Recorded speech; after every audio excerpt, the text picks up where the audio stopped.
The following are diary entries, taken from a leather-bound notebook that was recovered from an abandoned house awaiting demolition. June 6, 1984. Maybe I'm paranoid. I don't know. I'm just gonna write these. Maybe it'll help me figure out what's going on. Last night, something really strange happened in the morgue. My name is Todd Reether. I work at Campbell City Forensics Morgue. Been here for about 12 years. It's an old brick building, but we're one of the few morgues with both the cold storage and autopsy equipment. My official title here is Anatomical Pathology Technologist. Basically, that's fancy for the guy who cleans the body. It's not the best work, but it's a living. Best I can do with my degree, I suppose. Anyway, there's me, then there's Jane Souza. She's a doctor about my age, and she's the medical examiner who actually does the autopsies. I watch her a lot when she works and I don't. It's pretty interesting to see how some of these people died. The cop who works here is Brett Nielsen. He's a stocky guy in his early 20s. Nice kid. I guess he got suckered into transferring from the PD, and you can tell he's really uncomfortable here around all the bodies. After a while, I've gotten used to it. Anyway, he checks all the bodies in and out of the morgue and sends the official reports back to the PD. Then there's Crane. That's his last name. I don't even know his first name, and he wouldn't tell me when I asked him. God, this guy is creepy. He's gotta be 80-something, but he's newer here than Brett is. He looks like we should be doing the autopsies on him. He's so sickly and bony, covered in liver spots. He smells like he hasn't showered in weeks either, and he walks around with a cane that makes a loud clanking sound whenever it connects with the floor. It would annoy the hell out of me if he didn't hang it on the gurney whenever he wheeled bodies in. Yeah, that's his job. He transports bodies from the hospital to our office. And since he supposedly works out of the hospital, I don't have to see him too much. Anyway, this is what happened last night. It was about 11 p.m. I was the only one in the office. Souza went home about 9, like she had always done.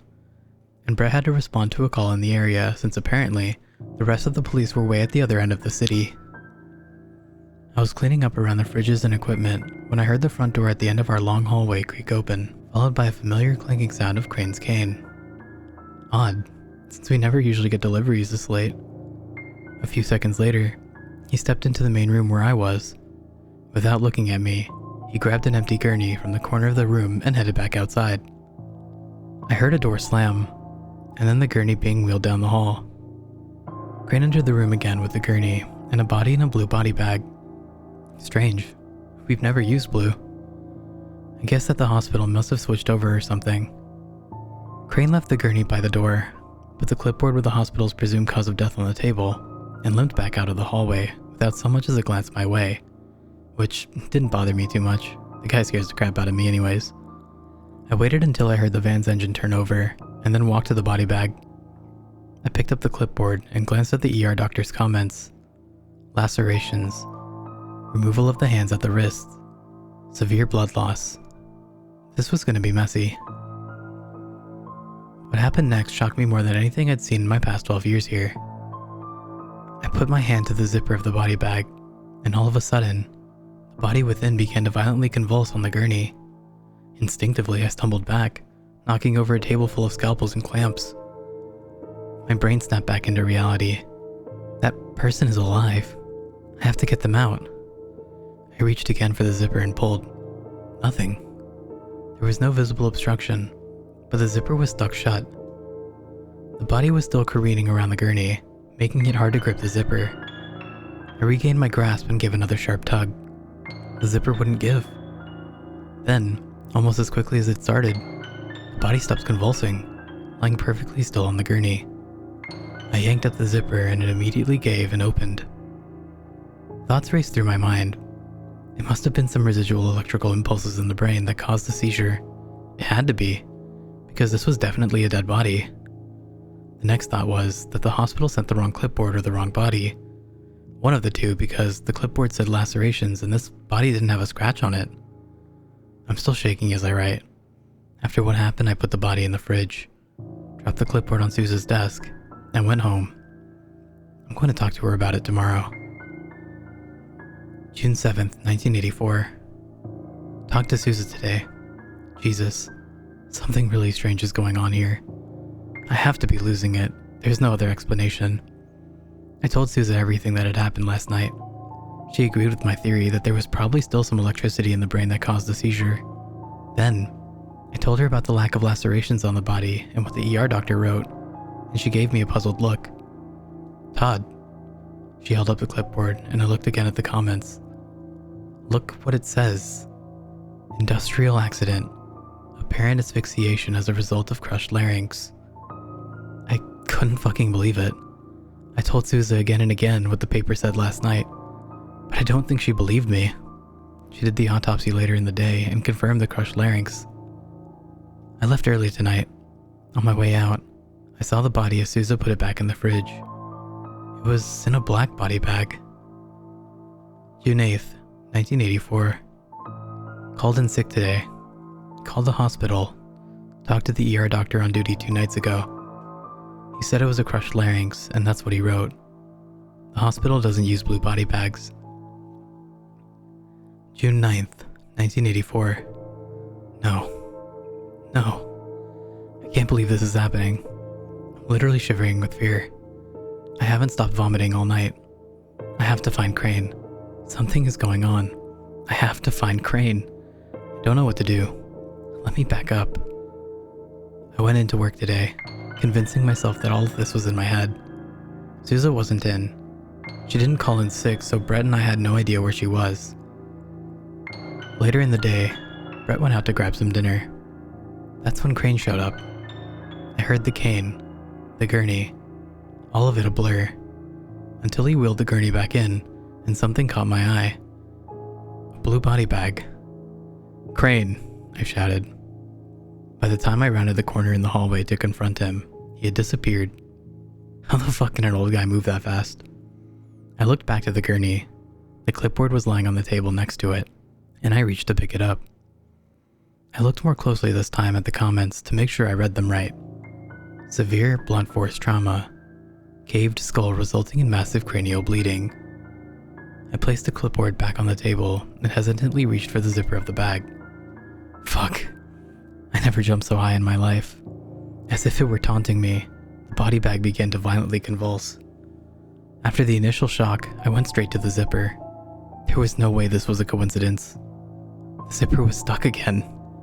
God, it's like a horrifying movie playing over and over in my head. I didn't try to mess with the zipper. Somehow, I knew it would do no good. I quickly grabbed a scalpel off the tool table and went for the body bag. As soon as the scalpel pierced the bag, the body shivered and fell still. There was no use cutting the bag any further. I knew the zipper would work now. I slowly pulled the zipper back, and what I saw made me vomit for the first of many times tonight. It was Sousa. Her lifeless eyes seemed to stare at me from within the bag. Crying, I began to unzip the bag more. Several long gashes ran down the length of her body, and blood dripped from her arms and legs. Her hands were missing, and her feet were contorted into a sickly knot. I had seen car accident victims, people murdered with fucking chainsaws, but nothing this horrible, and never anyone I knew. Immediately, my thoughts flew back to the clipboard from 3 nights ago. This was the exact cause of death that was written on there. This had to be some sort of sick joke, I thought, but there's no way. This is all too real, and somehow, I knew that if anyone looked at the clipboard later, it would say lacerations and blood loss. I sat in the corner and sobbed for a good 20 minutes. I tried to compose myself enough to call the police, and I managed to squeak my words through. We got on the line with the hospital, and the ER doctor confirmed that a body had been brought in that was apparently mauled by dogs. Based on what I saw, this is bullshit. But they were unable to identify it since the hands were missing. The police tried to console me and assured me that they would give me their fullest attention. I told them I suspected Crane had something to do with it. They promised to bring Crane in for questioning as soon as they could find him. A temporary replacement medical examiner would be sent from the hospital until the city hired a new one. I thanked them and hung up. I slid Sousa's body into the fridge and shut the door. Kind of ironic that Sousa would be the one to have an autopsy performed on, and in this office too. I can't stop crying. June 10th, 1984. Too many unsettling things today. It's time to take matters into my own hands. Bringing my journal with me. Police don't trust me. Maybe I'm going crazy. I'm finding Crane myself. Made a lot of calls and visits today. Took off work. Called the hospital. Asked who brought the 2 bodies in that had ended up in our office into the ER. Crane did. Went to the morgue when I knew Brett was out. The replacement doctor isn't due till tomorrow. The morgue was closed, but I brought my key. I checked the fridge that had Sousa in it. Her body bag was still blue. I went to the table where I left the clipboard. Cause of death was still blunt force trauma. I looked at the name on the top. Brett Nielsen. I was too desensitized to panic. I called the police, told them to keep an eye on Brett. They said they don't have the manpower for that, and to stop calling unless I have an emergency. I'm going to find Brett and save him. I'm going to find Crane and kill him. June 11th, 1984. I found Brett. I went into the morgue this morning to meet the replacement doctor. She wasn't here yet, and I didn't see Brett. I walked over to the table where I again left the clipboard. Lacerations. The clipboard had changed. I knew it would. I went to the fridge where I put Sousa and opened the door. Her body bag was black. That's when I heard it. A dripping sound coming from the closet in the hallway. I opened the door, and even in my lucid insanity, what I saw made me vomit the contents of my stomach all over the floor. Brett was dead. His head was crushed like a rotten apple, blood splattering crimson onto his white uniform.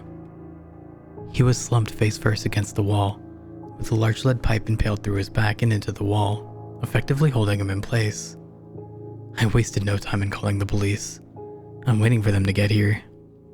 I'm home now. The police brought me in for questioning since I put in that call yesterday about keeping an eye on Brett. I almost shouted at them to find Crane. Find Crane. Find Crane. They said they were doing all they could, but Crane hadn't shown up to work since that night he brought me Sousa's body. They sent me home and told me to let them know if I was planning on going somewhere. June 12th, 1984. I woke up in the middle of the night to a small weight on my chest. I rubbed my eyes, reached down to grab whatever it was that was on top of me. It was a clipboard. I hurriedly sat up and flicked on the lights. An ER's doctor report was attached to the clipboard. 3rd-degree burns across 90% of the body, presumably accidental disembowelment, 13 compound fractures. I looked at the name on the top of the clipboard, and my entire body went cold. Todd Reather. I'm going to die. There are no further diary entries. Medical records from late June 1984 indicate that Todd Reather was pronounced dead the morning after writing the last journal entry. The apparent causes of death were the same as those which he indicated were on the clipboard. Police records from the same time do not report anyone with the surname Crane ever being taken into custody. The clipboard that Reather reported seeing and reading was never found.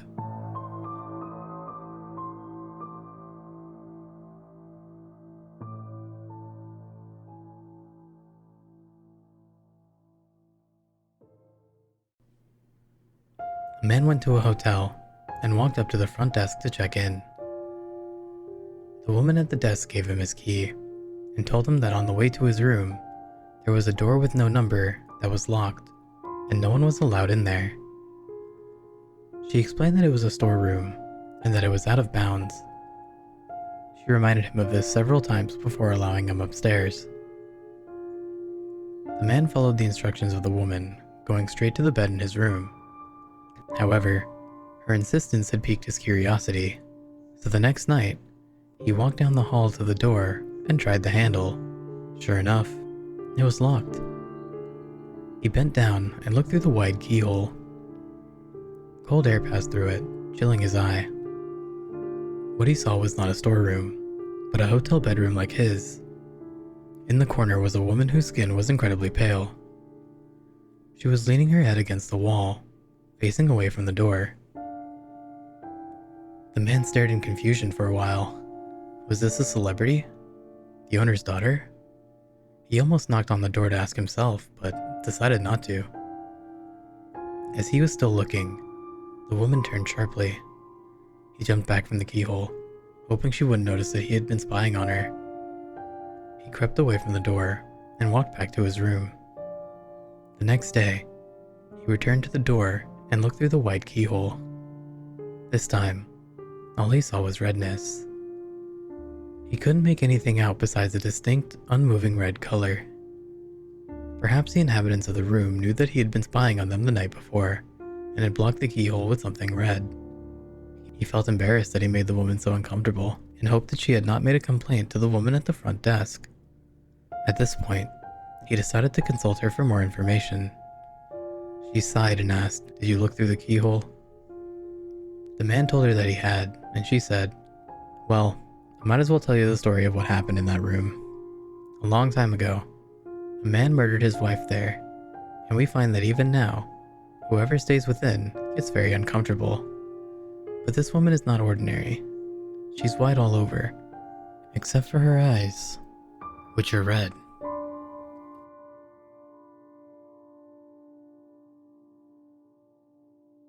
You just got off a long flight. After spending 4 hours in a cramped plane with 165 other people, baggage is delayed. After an hour's wait, the carousel starts up and your bag is one of the first to come around. You grab it and get out of the airport as fast as you can. Once you get home, you dump your bag out onto the bed and immediately realize it's not yours. It must have gotten switched. You rifle through the contents looking for some form of contact information or ID. All you find are nondescript items of men's clothing, toiletries, and an expensive digital camera. Curious, you flip the camera on and hit the review button, feeling a bit guilty for prying. There are over 500 pictures on the camera's memory card. You start flipping through them. The first few are a beautiful young couple standing on a pier over a blue ocean. Very scenic. Each picture gets a little closer. The next one freezes your blood.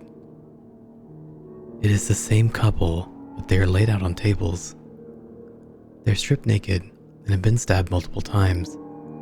The next few pictures are close-ups of the stab wounds, and then a close-up of each of the dead couple's faces. Sickened and horrified, but unable to stop, you flip through some more. This time, it's pictures of a pretty blonde woman, perhaps 40, sitting on a park bench and talking on her cell phone. Then, the same woman, her hands and feet bound by duct tape, a gag ball in her mouth, her throat has been slit. Blood pools on the concrete floor below her. You sway your feet, nearly pitching over face first onto the bed. There are over 500 photos on this memory card. A thought occurs to you. When you checked your bag, you filled out one of those little pieces of paper that has your contact info on it. You know, in case your luggage gets swapped.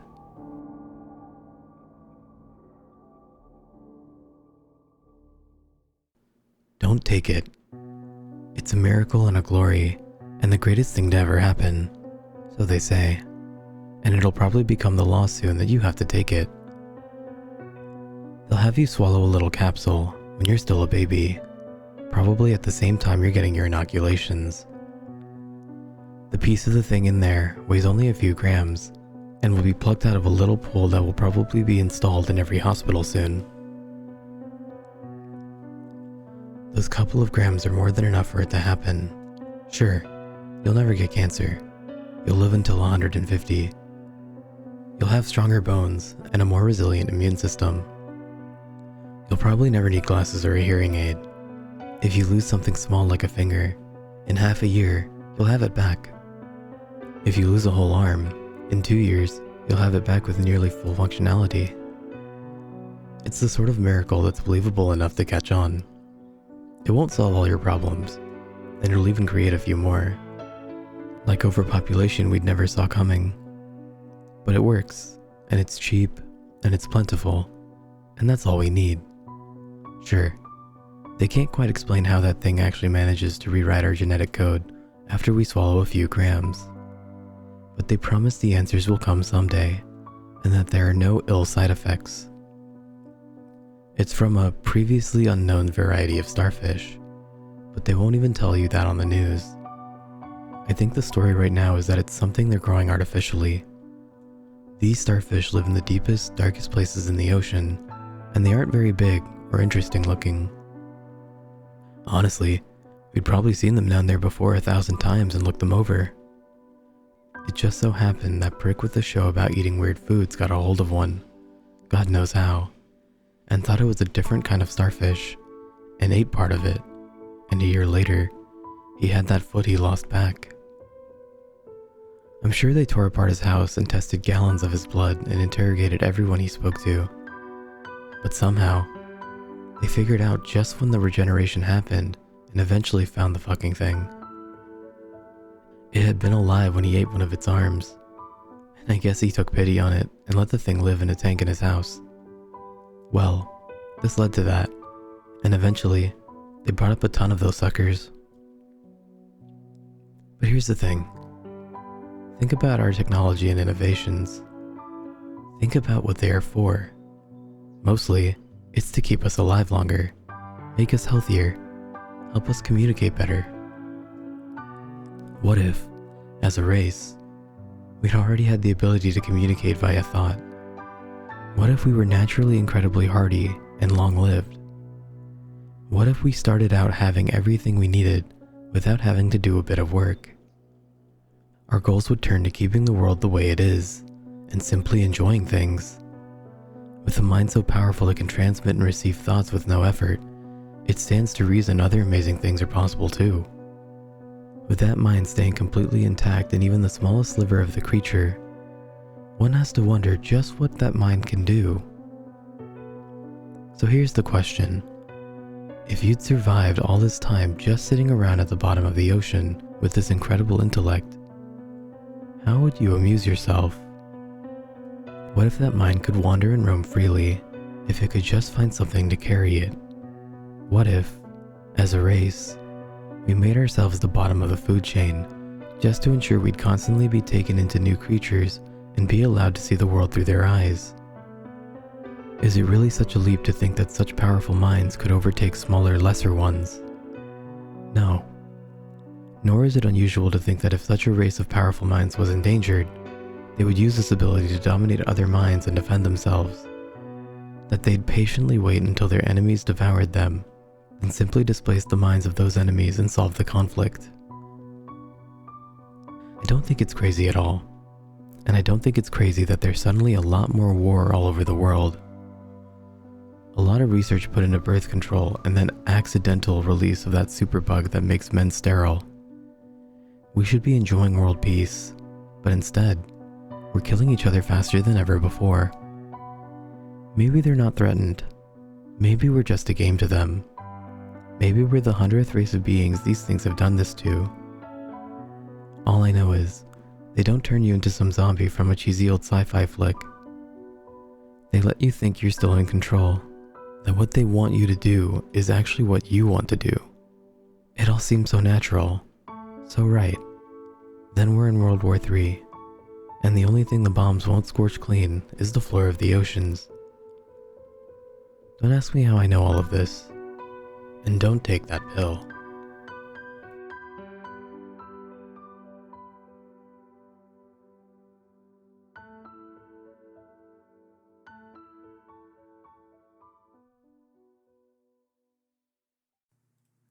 You say you love Native American legends.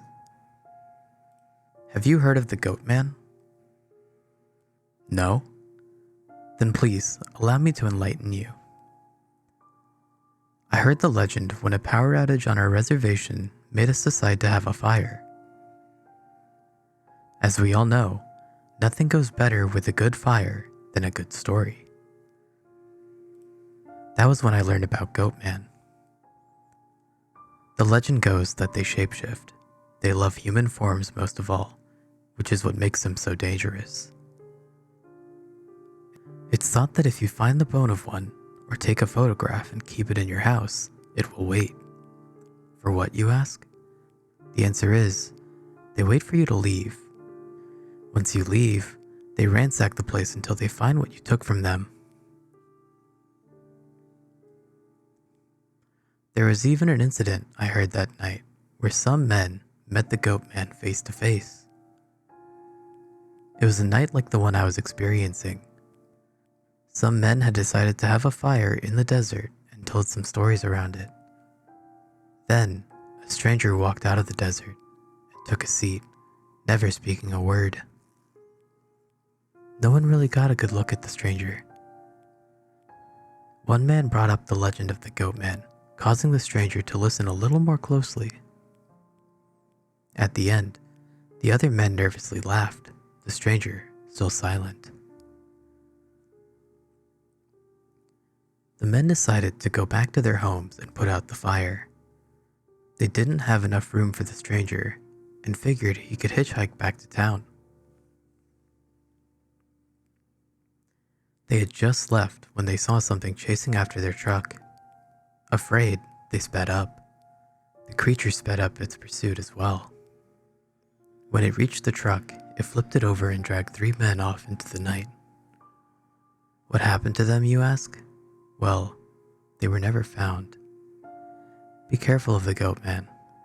They can shapeshift, didn't I tell you? That homeless man begging for change could be one, or your boss, teacher, or even your friends.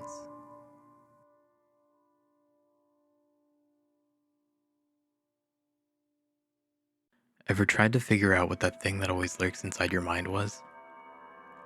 Haunting your dreams? Eating you in your nightmares? Now you can finally face him. Talk to him.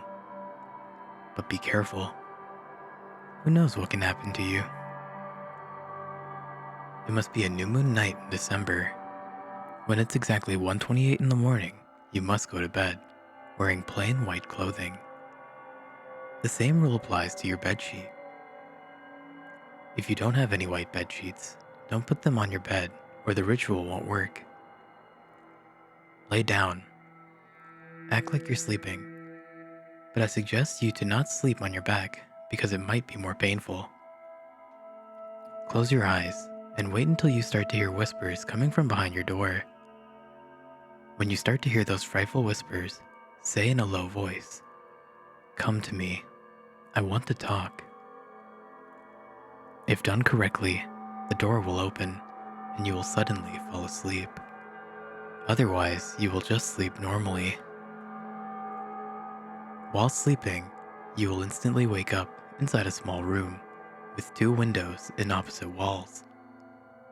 Outside the windows, there are endless night skies raining blood both up and down. There's nothing but a table, 2 chairs, and blood. Blood everywhere. Act like you don't mind that, not at all. Just get the closest chair and sit down. Say confidently, "I'm here." The door in the other side of the room will open, and it will come. A creature that will have an unspeakable appearance will appear. But somehow, you will feel like you're just facing that thing that you were most afraid of, whether it's a person, an object, or a place. Just stare at the creature as it approaches and sits down. Don't panic. It won't hurt you. At least, not physically. The creature will start to talk. Its voice will give you shivers that even your soul will feel. But act like you don't mind. Just listen. It'll talk about the secrets of your life, your future, and will speak about the scary truth of your existence. You still have to avoid reacting, despite how unsettling and utterly frightening it is. Otherwise, it will attack you, and you will die in your sleep. Once he stops talking, you will know. He will lean his head on his right fist. You shall say at this time, "I understand. Am I worthy to know?" He will ask to see your hand. Show it. Do not disobey. If you do correctly, he will put something in your hand. You can't tell what it is at that moment, but when that happens, you will wake up and it'll be exactly 7 in the morning. You will notice something in your hand. It will be closed. Open it. Do not worry. Yet. You will see what the monster placed in your hand. It can be one of these 4 possibilities. If you see a quarter in your hand, every night will give you a very pleasant dream. If you see a little rubber duck, your dreams will be memories of your childhood. If it's a little key, you'll be able to see your friend's secrets through your dreams. But if there's nothing at all, the next time you sleep, you will never wake up again. The effects of the objects last exactly 6 days. After that, your nights will get back to normal. But I shall tell you, during these 6 days, never get rid of those objects. Always take them with you, all the time. The creature knows what you're doing.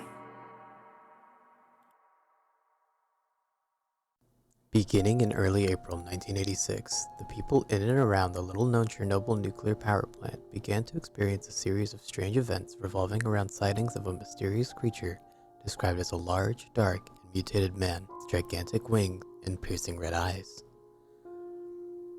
People affected by this phenomena experienced horrific nightmares, threatening phone calls, and first-hand encounters with the winged beast which became known as the Blackbird of Chernobyl. Reports of these strange happenings continued to increase until the morning of April 26, 1986, when at 1:23 a.m., Reactor 4 of the Chernobyl nuclear power plant suffered a catastrophic steam explosion that resulted in a fire which caused a series of additional explosions followed by a nuclear meltdown. The power plant, located near Pripyat, Ukraine, Soviet Union, spewed a plume of radioactive fallout which drifted over parts of the Western Soviet Union, Eastern and Western Europe, Scandinavia, the UK, Ireland, and Eastern North America. Large areas of Ukraine, Belarus, and Russia were badly contaminated, resulting in the evacuation and resettlement of over 336,000 people. The Chernobyl disaster, as the incident was dubbed, is considered the worst accident ever in the history of nuclear power. Following the meltdown and subsequent explosions and fires, Soviet helicopters were dispatched to the scene, equipped with special firefighting gear. These helicopters circled the plant, dropping clay, sand, lead, and other extinguishing chemicals on the burning facility. Most of the fire was put out by 5 a.m., with the fire burning within the Reactor 4 continuing to blaze for several hours after.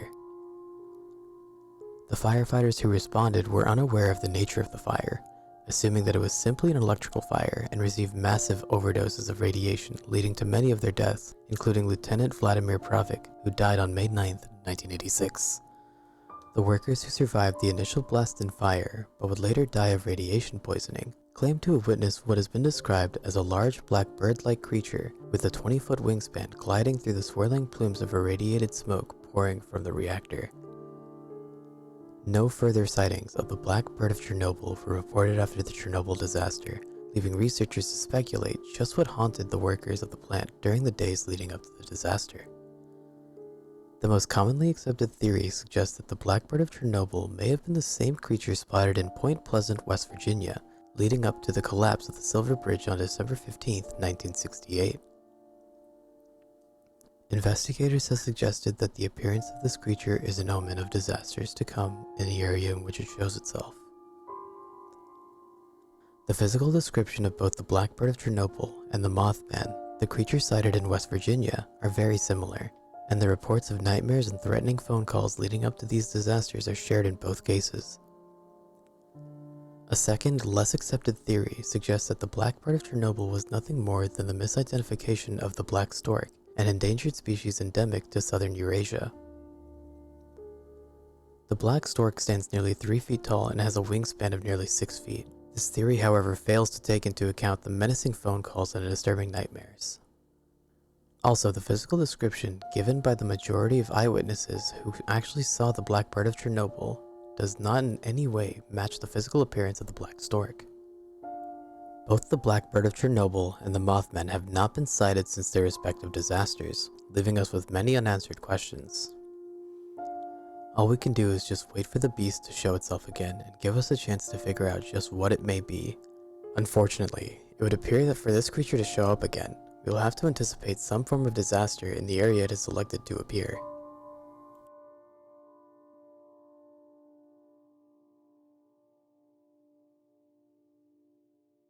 They called me a jack of all trades, and I guess that was right.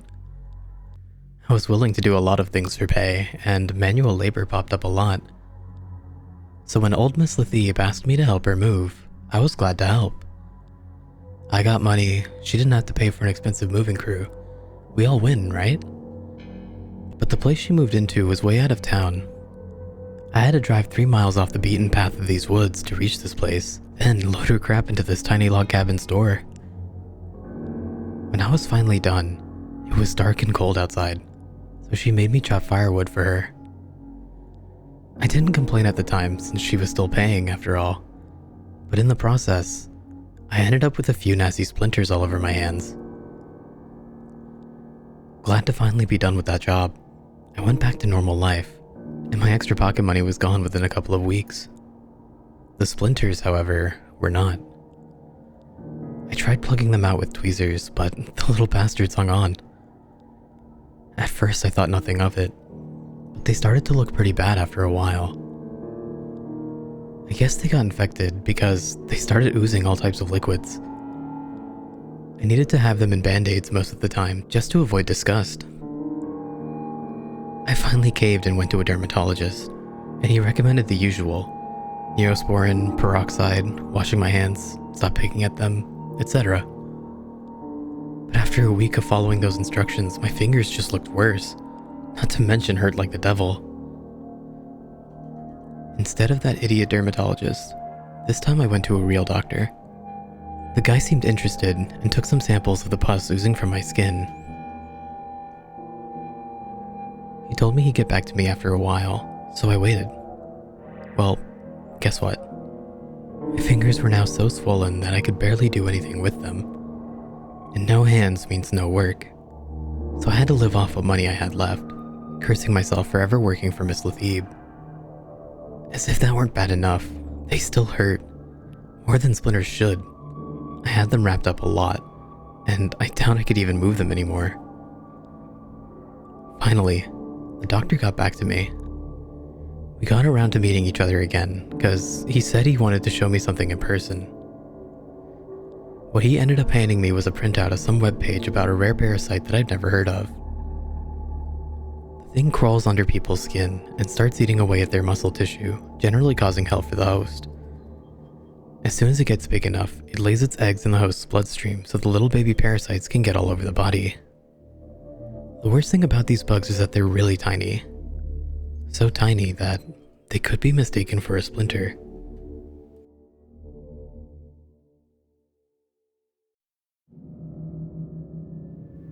Entry number 1. The Blink. The next wipe is in 20 minutes and 4 seconds. Whatever you do, please, just listen. All that's important is that I keep trying, relaying as much information as possible. If this happens to you at any point in the future, it is absolutely essential that you know what I'm about to say, because then you may be able to stop it if it leaves here. 19 minutes and 50 seconds left. Let's make that time count. Here's my story. Red Pier, Alaska. It's where I live at the moment, and where at least 60 others do as well, along with about 140 tourists. Most of them are gone now, but that's beside the point. It's totally isolated from any other town on the map. There's a reason you've never heard of it. If you look up a map on Google Earth, you'll find an empty square of ocean where our island is located. If you somehow brave the wilderness to make it here, you'll find that there are no bridges, no ports, and no landing strips anywhere near our location. In fact, if you try to find us, chances are you won't even be able to see us amidst the fog. It's because nothing was meant to leave here. It wasn't always like this. About 65 hours ago, we were just your average winter getaway town. Hell, maybe we even had bridges and landing strips then. Skiing was our main attraction, pretty much because we had nothing else to offer. Besides, Snow was our weather forecast 24/7, and I don't think we'd ever had a sunny day since the town was founded. At least, that's what I picked up from a brochure. Christ, what I'd give to see a sun now. I don't even know what one looks like anymore. I know what it is. It's like it just comes as natural knowledge, the concept of it, but I can't pair it with any relatable sense. It's as if you're trying to draw a scene from a book. You can never know what it really looks like in the author's head, except here, it always feels like something's missing. I'm going to be honest, I don't know why I'm here in Red Pier. I don't know who I am. I don't know what I did for a living. I don't know if anyone else knows I'm stranded. All I know at the moment, in fact, the only thing I know for sure, is that 2 days ago, at 2:09 p.m., everything went black. This is what I've been able to piece together from CCTV footage. Everything was normal leading up to the event, with important-looking men and women leisurely walking around town, stopping in shops for some souvenir trinkets. Any semblance of light that managed to permeate the thick cloud layer vanished in a matter of seconds. It went from day to night in the blink of an eye. The power lines running from the only power plant on the island went out instantaneously. Every light source, save for the fire in the hearts of the ski lodges, had been extinguished. Naturally, the worst-case scenario was assumed. Everyone else was trying to contact family and ask if anyone else was experiencing the blackout. The town council tried to ring up the weather bureau to find out what could be causing it, but all the phone signals were dead. Worse still, the emergency spotlights wouldn't come on. We were now totally isolated, even more than before. Frantically, people declared that there can only be an absolutely massive storm incoming, seeing no other explanation, and the town went into lockdown. The tourists all lodged in the cabins, boarding up the windows and sealing the doors in preparation for the worst. But nothing happened for 2 hours. The sky stayed black, the power stayed off, and the doors stayed shut. Everyone was huddled inside, crouching in absolute silence at the anticipation of whatever event was to befall the quiet town. Eventually, the council issued an announcement over the loudspeaker, saying that they were still trying to figure out what was happening, and that everyone should remain indoors until further notice. And that, as far as I can gather, is when the first wipe came. At 4:09 p.m. exactly, in the span of less than a second, the following occurred. The power came back on across town. All at once, the TV sets turned back on, the lights flickered back into life, and the spotlights began sweeping across the snow-covered streets. The sky lit up in a brilliant flash, similar to lightning, but stretching across the entire island, coming from no apparent source. What does real lightning even look like? I only know what it is from the snowboard designs in the tourist center. I imagine it looks terrifying. And every single person on the island, including me, blinked simultaneously in a single fluid motion. Then everything went black again. We woke up, looked around, and realized nothing. We couldn't realize anything because we had all lost ability to process information. We had lost all ability to do anything. I remember not remembering. My mind was just empty. No, don't imagine. That's exactly it. Just try not imagining, not thinking, not being able to connect any of your senses to your surroundings. That's how it felt, or would have, if we had the ability to perceive what we were feeling. There was panic at first, if you could call it that. People flailing all over the floor, men and women feeling around their heads as if they're trying to clutch at their unconscious minds. Soon after people had gotten a grip on what was where, it didn't take long for fighting to break out. It was total chaos. That's when the abduction started.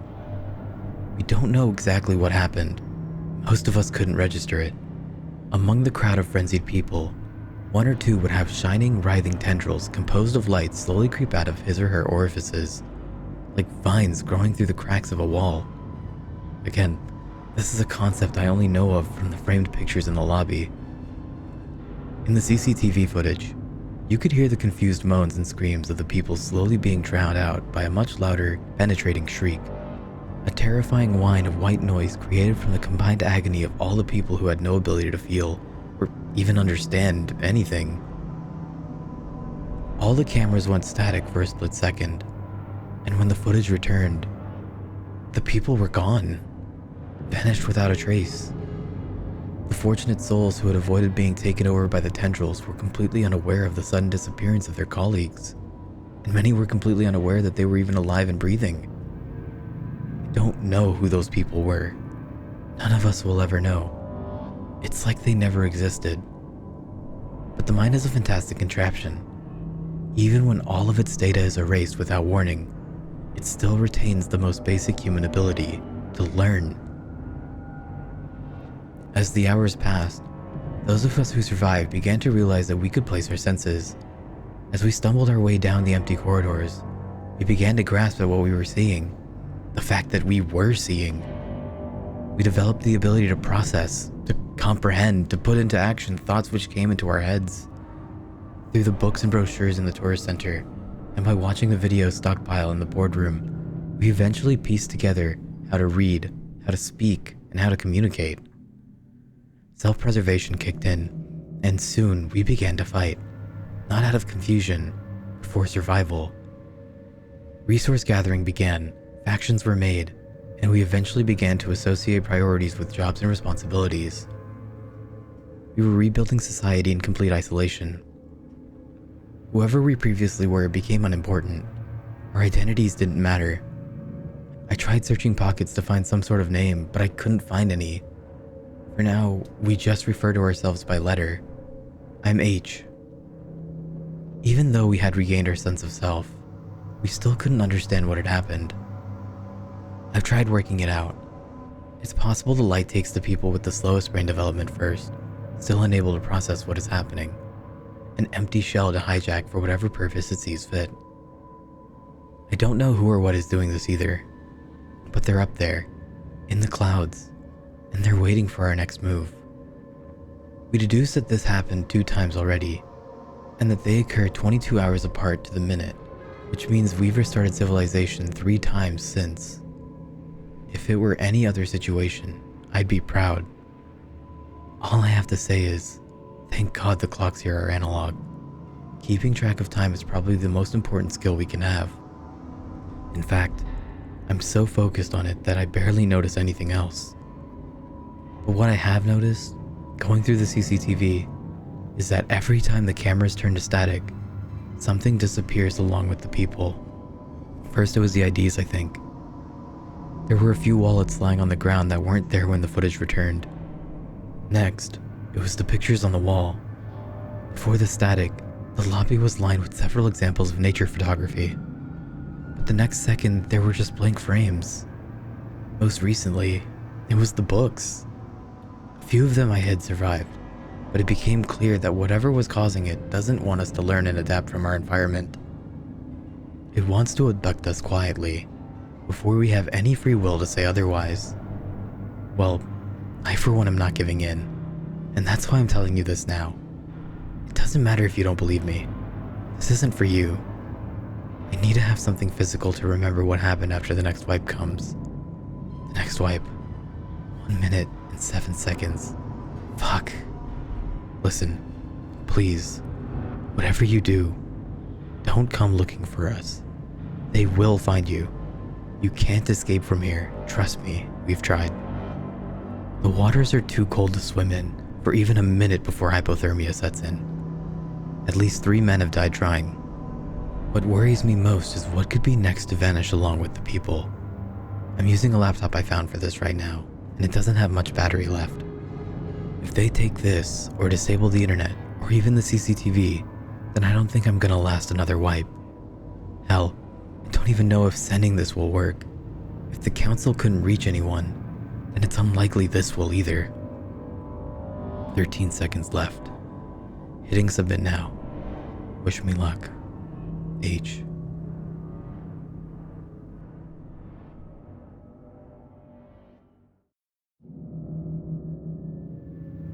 Entry number 2. The Power. The next wipe is in 11 hours, 17 minutes, and 28 seconds. It's me again, whoever I am. I went by the name H before, so I guess that's my identity now. I'm still regaining control of my brain at the moment, so forgive me if my thoughts seem a little cluttered. From the looks of my previous post, it seems I'm lucky to be alive. How I managed to evade the abduction is beyond me. I assumed then that there were a lot more people left than there are now.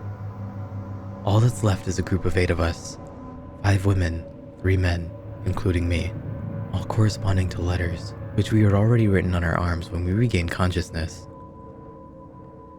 I guess we decided to write our identities before the most recent wipe.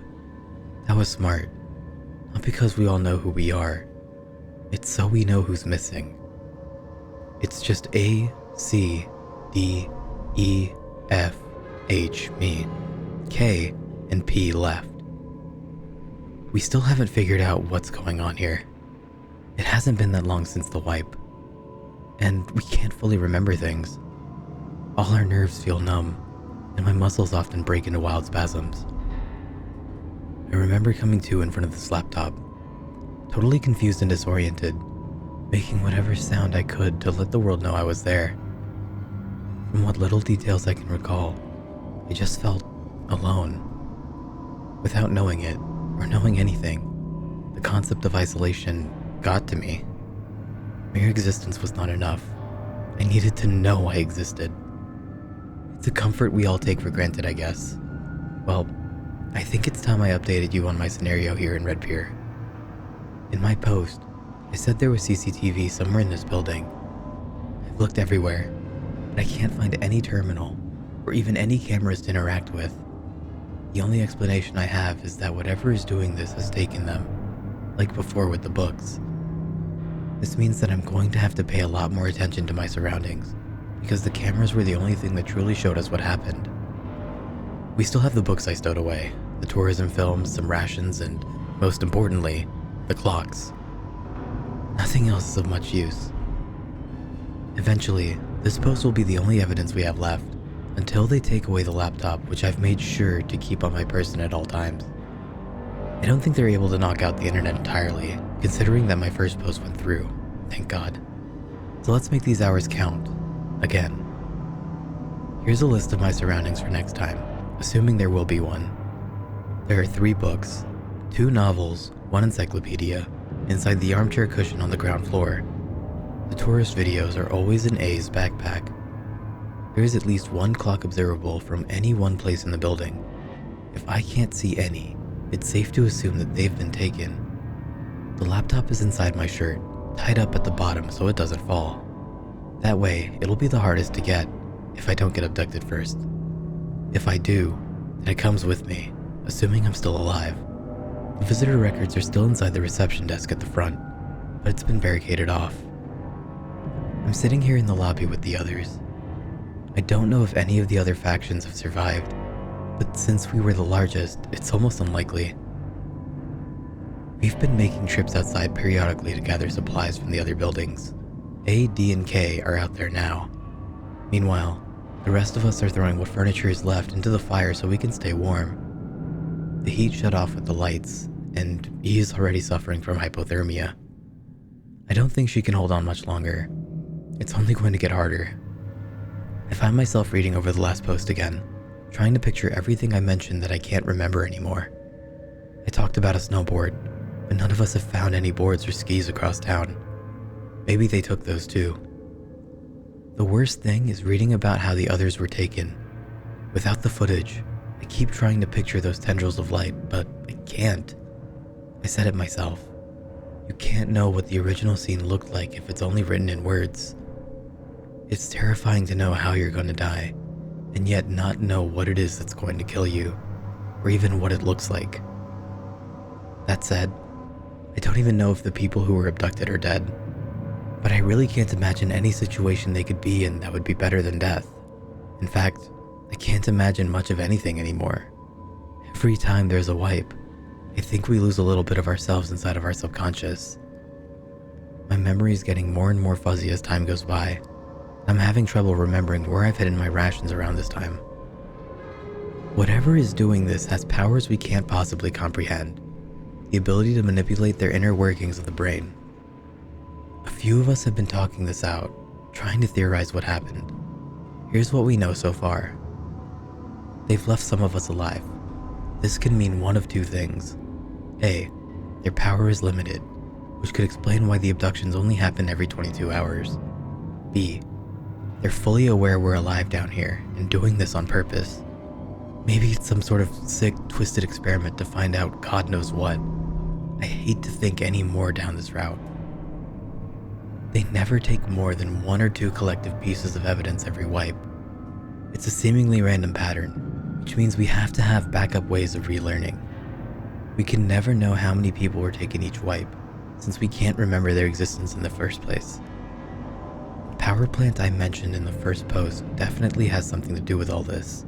While on one of his supply runs, C noticed that, although the town's power is shut off, the power plant is still running. He said he could faintly hear the whining of the turbine rotors as they churned through the water. It's entirely possible that if scenario A is correct, the limitations are due to the power it takes to transmit the signal. We will find a way to fight this. It's all we've been able to come up with while we can still think. We have multiple copies of this list with a few of our people in case one gets taken. Abduction is an inevitability at this point, and we know we're fighting in vain against something that will ultimately claim us. But if we didn't fight, we'd be giving out in cowardice, and that's not how humanity works. I've come this far, rebuilt civilization isolated on this island 5 times now. If there's anything I've learned, it's that our species' greatest strength is its will to keep going. Our will in general. The will to continue on, even when the situation is in total disarray. The will to persist in the face of annihilation. The will to adapt to any conditions if it means just living for one more day.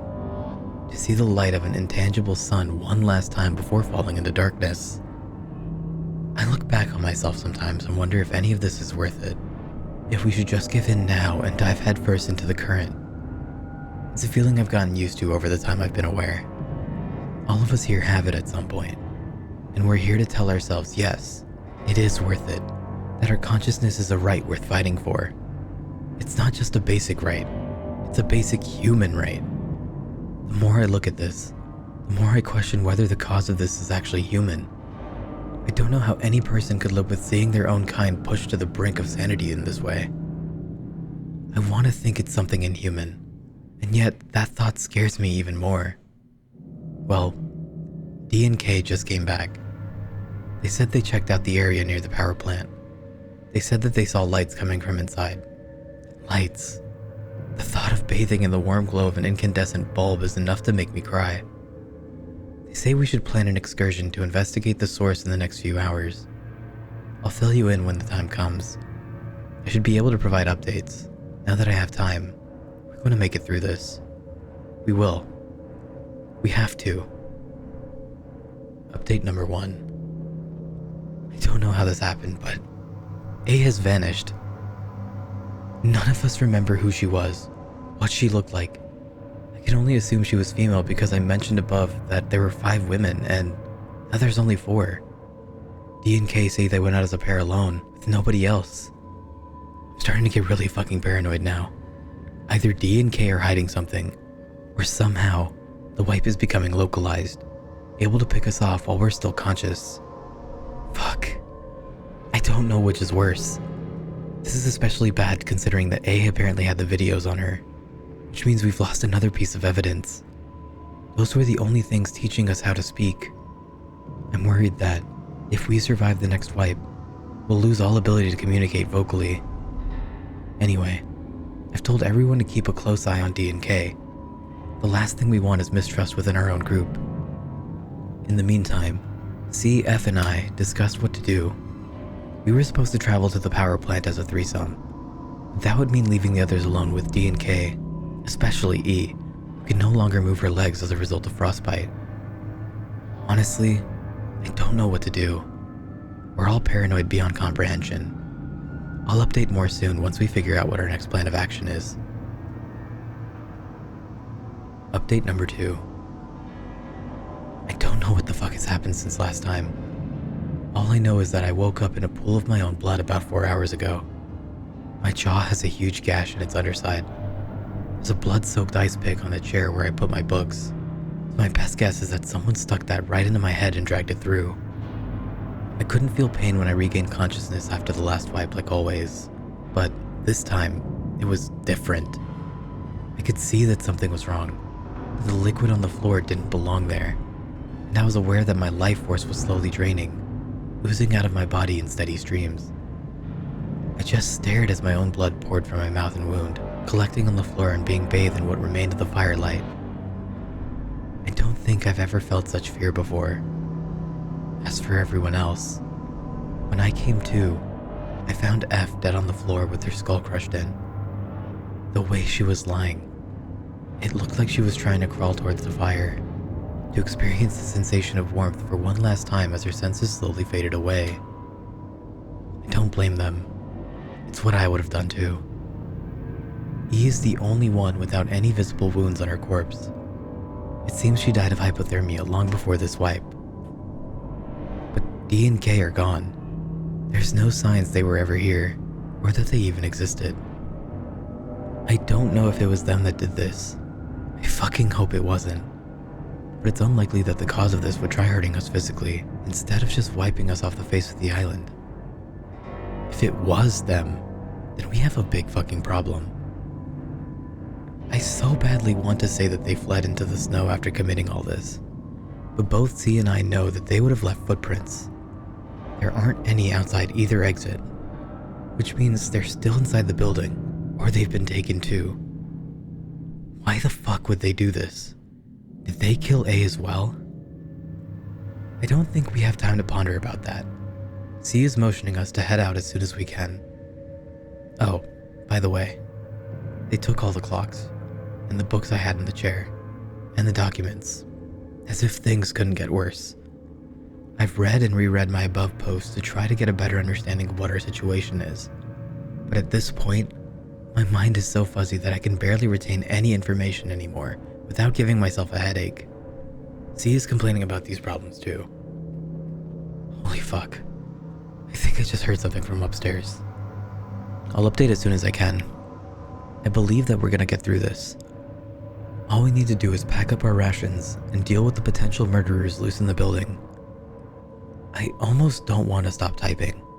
Even though I can't see any of you, I feel so much more comfortable telling all of this, knowing that someone else knows. I can't describe this feeling. I don't think anyone really experiences true longing until their lives are pushed to the brink. I'm sorry if I can't reply to your comments as quickly as I want to. Trust me, I want to more than anything right now, but no. There was definitely a noise. Fuck it. I'm going up there with this ice pick. C's nodding in agreement. Wish me luck. Again. Update number 3. C and I just woke up outside one of the second floor rooms. We can't remember anything that happened in the past hour. How we got up here. Why we came up here. There's a door in front of us that's been split off its hinges, and inside is this empty room with no windows. We took a quick look inside, but it's empty. Completely empty. No furniture, no lights, no decorations. It's just a blank room in the middle of a tourist center. I think this is where the noise I was talking about came from, but it looks like this room's been abandoned for years. The only evidence we have that something happened is the residue that was left on the inside of the door frame. Think of when you burn something in a fire, and then picture that black, charred outline that forms when you take it away. Imagine that, but if it was made of light. Instead of black soot, the inside is covered in this energy. I don't know what to call it. It's just a series of points of light stretching from where the door was clearly ripped open. It's not even light. It's not glowing. It's just a single contained instance of pure illumination. Something was definitely here, inside the building. This can't be D or K, not unless they're somehow connected to all of this. This is something directly connected to whatever's controlling our consciousness. I don't know how long it's been here, how long it's been listening, feeding the information on what our most valuable assets are and retaining our ability to think. If it can do this, God knows what else it can do. It could still be in this building for all we know. One thing's for certain. We need to leave. Now.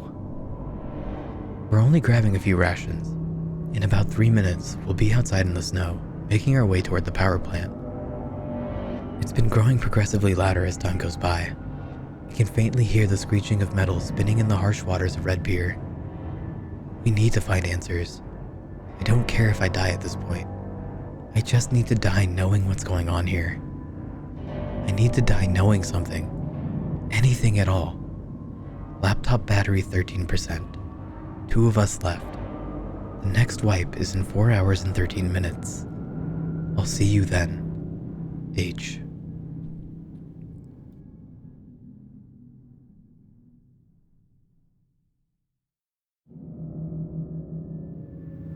Entry number 3. The light. The last wipe should have been 7 hours ago. I'm back. We're still alive. I've marked this as final since it's unlikely you'll hear from us after this. It's been over 29 hours and the wipe still hasn't come. Z and I can still remember everything. I've read over my previous posts over and over, showed them to him in hopes that he'd find something in there that we'd missed. But neither of us can. For some reason, the wipes have stopped, at least for now. I think whatever's causing all of this knows we're coming. All of this is deliberate. It's setting up for something big. I'm typing to you from the camp we set up outside the plant. It took us about 4 hours to hike here in the snow. We haven't decided whether we should go inside yet. I'm finally seeing it up close after hearing about it for so long. It's massive. Fenced areas filled with power cells and overload buffers surround the entire place, taking up the entire corner of Red Pier. The walls must be at least 40 feet high, covered in pipes and corrugated metal. The hum of the rotors is deafening from this location. It's like the water is rising up out of the ocean and dragging the land into its domain. It's terrifying. And the light, that light coming from inside. This is the first time I've seen incandescent light since the first wipe. I've only been able to see by a fire for, God, I don't even know how long it's been. Our sense of time passing is probably warped beyond comprehension. I can't describe how strange this artificial illumination looks now. I remember feeling this way by the fire in the tourist center, albeit vaguely. I would always crawl up close so I can feel the warmth of the flames steadily licking my face, thawing away the cold. And when I was at that perfect euphoria, that state where I was neither hot nor cold, I'd close my eyes. The way the light danced across my eyelids was the only thing that let me rest. Now, seeing the powerful radiance coming from inside this huge structure, it's almost as if I'm able to ignore the conditions out here and bathe in this sweeping, shimmering glow. I feel warm and cozy inside, almost as if I'm still at home. Home. Why am I remembering this now? Why all of a sudden do I have a perfect image of what home is? This entire time, I don't think I've considered the concept of having a home. I never even once thought that I came here from somewhere. That warmth, that soothing glow. It feels... What is this feeling? It feels familiar. Why am I remembering now? Why am I able to recall things that occurred before the first wipe? I'm in the air. The clouds are rushing past my face. I see the beautiful blue sky wrapping across the endless plain. I'm on some sort of vehicle. A plane. This has to be a plane. I'm connecting my thoughts. There's another man sitting next to me. His legs are crossed over the bench seat, and he's looking at me and smiling. He's dressed in a coat and a woolen cap. His face is... it's just a blur. In fact, everything's a blur now. What's happening to me? What is this memory? C just slapped me across my face. He says I've been sitting here frozen in front of the laptop for about 2 minutes. The battery just reached 10%. My ears had just popped from the sudden rush of cold air coming from the resort town in the distance. The piercing screech of the turbines isn't helping. We're going inside. I've decided. Yes. C. We're doing it right now. Don't worry. I'll update as we move forward. I need to find out what's causing all of this. I need to remember. Update number 1. We're inside. The whole place is filled with this brilliant, pervasive light. It seems to be coming from no specific source. It's just filling up the entire place. It feels wonderful. It feels wrong. I don't know how, but I feel like I'm not supposed to be experiencing this. This light, whatever it is, wherever it's coming from, it's not human. It can't be. It's like before, with the residue on the door. The light doesn't seem to reflect off of anything. It's like a solid object. A mass. I'm seeing my memories again. The man from the previous flashback is there by the fire. The same fire that was at the tourist center. He's sitting on the hearth, laughing at some unheard joke. He's dressed in some sort of sweater vest and is sipping a mug of cocoa. I still can't see his face. It's like it's been smudged by an ethereal fingerprint. No matter how hard I try, I can't picture what its form is. Everything in the background, the noise, the color, suddenly just amalgamated into a long spout of white noise. I'm left here alone with my thoughts now. C is outside, making sure we erase all trace of our campsite, in case they don't know we're here and are tracking us. I keep looking at this alien light, and it reminds me of my home. My home, which I've forgotten a long time ago. Why is it so alluring? What does it want? C's back. Well, there's no going back from here. We're going into the turbine room. Update number 2. The room is empty. As soon as we opened the doors, it all went dark. All the lights just simultaneously shut off. It's completely black. It's a darkness I've never experienced before. Even when we had no light, our eyes were able to make out things. It's like I'm floating in space. The noise of the turbines is muffled now. It's like an oar paddling through a steady pond. What? Why do I know what an oar is? That man, he's in a rowboat with me, looking out at a series of calm waves that I can't quite focus on. His hand reaches out and takes mine. I see a small gold ring on his finger. He smiles at me. Were we in love? Why can't I see this when it's only black? No, this has to be an hallucination. They're playing tricks with my mind, making me see and feel things that aren't real. C. Where is C? I keep calling out to him, but I'm not getting any response. I'd almost forgotten about him. Did they take him too? Am I the only one left? I'm starting to panic. Not even the fading light from the laptop is enough to permeate the encroaching blackness. Everything's going dark. The laptop battery is at 1%. It's not going to make it. I'm going to be stranded here. I won't have figured out anything. No. There are too many questions. Where did the people go? What is that light? Who's that man I keep seeing? Who am I? I need answers. I need to know. Something. Anything. I need to be aware. I need to know I'm not alone. But I am alone. I'm going to vanish off the face of this earth just like the others. It's funny. Even when I'm typing this, I feel like I'm talking to a real person. But the disconnection between us, just the acknowledgement of the gap between me and every single person viewing this is enough to make me give up hope. Hello? Is anyone there? I need to know if someone hears me. Not just acknowledges me, but hears me. I need to know. Final update. It's hard to describe what just happened. I'd been in the dark for a few minutes after the battery ran out, or hours, or days. I don't know. It doesn't matter. I just remember that, the next second, I was surrounded by light. The same light I remember seeing so many times before, twisting out of the eyes and ears of those people as they screamed in unbearable pain. I remember that. I could remember everything. Then the light spoke to me. No, not spoke. Spoke isn't the right word. The combined thoughts of this being permeated my very consciousness, delivering its words into immediate comprehension. There was no delay between the transmitting and receiving. It was an instantaneous flow of information. It said that this was a test, an experiment.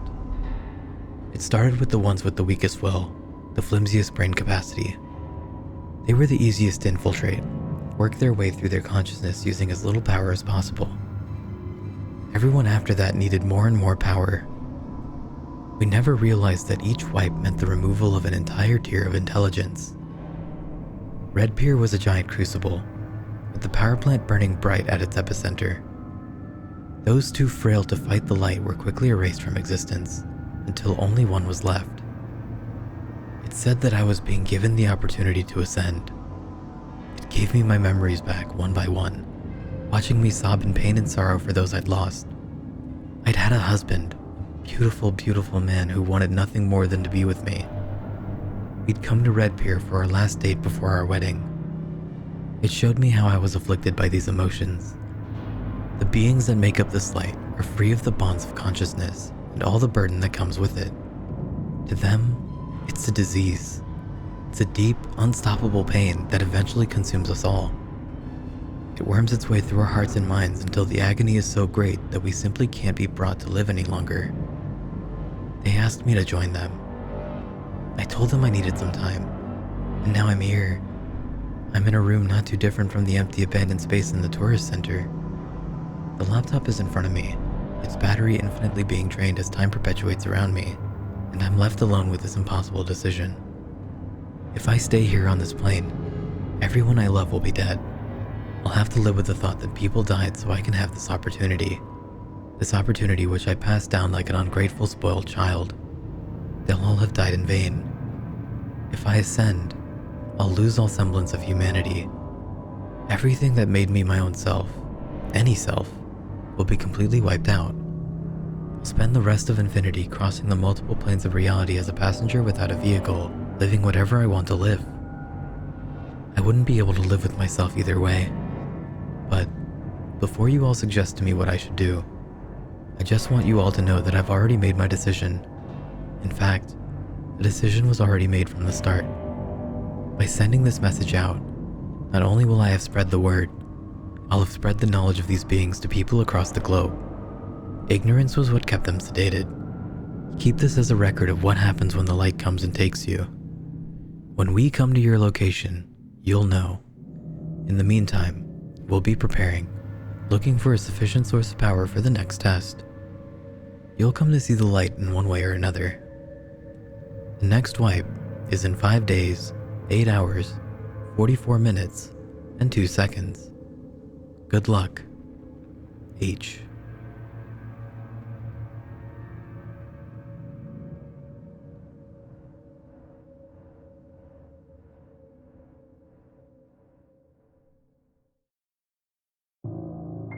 Did you know that the world isn't always what you see it to be? Have you ever considered, just for 1 second, that the last time you climbed the stairs, you didn't make it? Consider this the next time you climb up or down a flight of stairs. Perhaps, as you're reaching the top or stepping down onto the bottom, that while you were ascending or descending, that you actually fell, and your mind is refusing to register it. Perhaps, instead of walking away from those stairs and going about your day the way you think you did, you're actually at the bottom, injured. Perhaps you broke some bones. Perhaps it was your neck. Perhaps you were actually dying. Consider this proposal, as at any moment, the illusion could break. You will wake up at the bottom of the stairs, bleeding and broken, or awaken in a hospital bed, potentially with brain damage. Perhaps the illusion will be broken only by the coldness of death. Perhaps, at any moment during this illusion, you could slip away, and everything will just suddenly go black.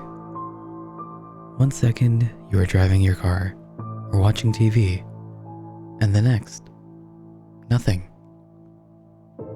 Perhaps this is your wake-up call.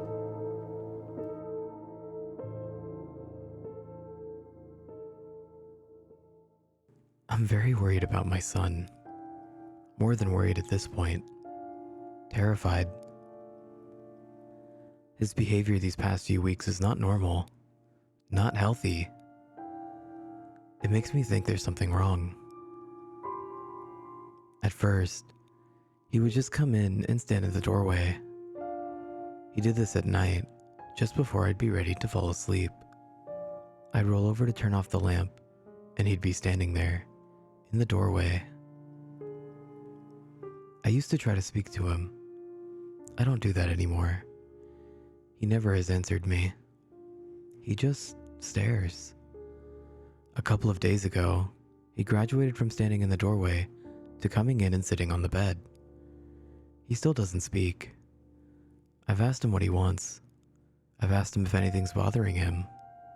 It's not like him to be so quiet. He usually waits until my wife is asleep. That's the part that gets me. She always falls asleep before me, and he has never come in when she's awake. But then, she didn't have a hand in this. If something doesn't change soon, I don't know what I'm gonna do. I'm starting to feel like he knows that I'm the one who killed him.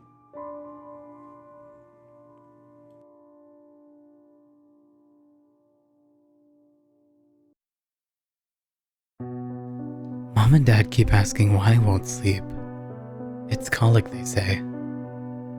Out of the murky darkness of my bedroom, I wail, calling them from my side, desperate to make them understand me. They come reluctantly, with exhaustion tugging on the skin beneath their eyes and dyeing it a dark purple.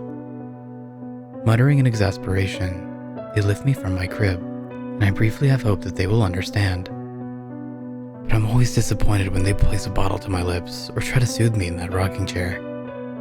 I try pointing to my window, the source that feeds my ever-growing fear, but they don't look. There's so much I would say if only I could form the words. He says that it's futile of me to try to warn my mom and dad. By the time I'm able to speak, he will have melted back into the shadows and I won't remember a thing. I am helpless, unable to do anything for myself. I'm at his mercy, he says, and the flicker of the flame that is my life could extinguish at any moment, suddenly. Most of us live on and grow up with no memories of our terrifying infancy. Some, however, are not so lucky and are snuffed out. He never leaves any evidence behind.